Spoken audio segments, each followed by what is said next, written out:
నమస్తే అమ్మా. ఈసారి 2024లో ఎలా ఉండబోతున్నాయి ఎలక్షన్స్? నాకు తెలిసి అయితే సార్ జగన్ అన్నే మళ్ళీ వస్తారని అనుకుంటున్నాము. ఎందుకంటే ఆయన పరిపాలన చాలా బాగుంది. కరోనా టైంలో కూడా ఎవరు లేనప్పుడు ఆయన సింగిల్ హ్యాండ్తో మొత్తం దేశాన్నంతా పరిపాలించారు. నా ఉద్దేశం ఏంటంటే మరలా ఆయన్నే గెలిపిస్తారని నా నమ్మకం. అంటే మరి 3 పార్టీలు పొత్తులు వస్తున్నాయి కదా, జగన్ గారు ఏమైనా భయపడతారా? లేదు, అలా ఏం లేదండి. అందరూ డబుల్గా వస్తున్నారు. సో ఒకడే సింగిల్ గా వస్తున్నాడు కదా, నాకు అది కొంచెం అంటే మరి పవన్ కళ్యాణ్ అంటాడు అదా పాతాళానికి తొక్కేస్తా జగన్ అని అంటాడు. అలా డైలాగులు ఎన్నన్నా మాట్లాడతామండి, గెలిచి చూపించాలి కదా. అదే కదా. మరి ఈసారి గెలిచారంటారా జగన్ గారు? కంపల్సరీ జగనే వస్తారండి. ఎందుకంటే ఆయన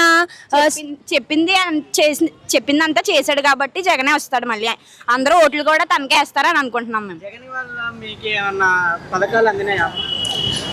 విద్యా దీవెన, వసతి దీవెన, ఇదేంటి పింఛనీ కూడా ఇంటికి వచ్చి ఇస్తున్నారు కదా, అది కూడా చాలా బాగుంది. వాలంటీర్లు మనీ తీసుకుంటారు అక్కడ, మీ కాడ తీసుకుంటారు?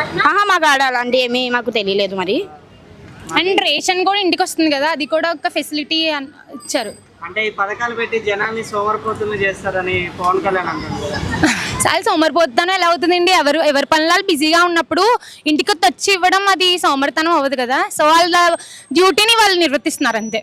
మరి ఇక్కడ ఎమ్మెల్యే ఎవరమ్మా? కాకినాడ ద్వారపూడి చంద్రశేఖర్ రెడ్డి గారు. ఆయన పరిపాలన మంచిగా మంచిగా ఉంది. మళ్ళా గెలుస్తారా ఇక్కడ? అతనే వస్తారు అనుకుంటున్నాం. మరి పైన జగన్ గారు, పైన జగన్ గారే వస్తారు.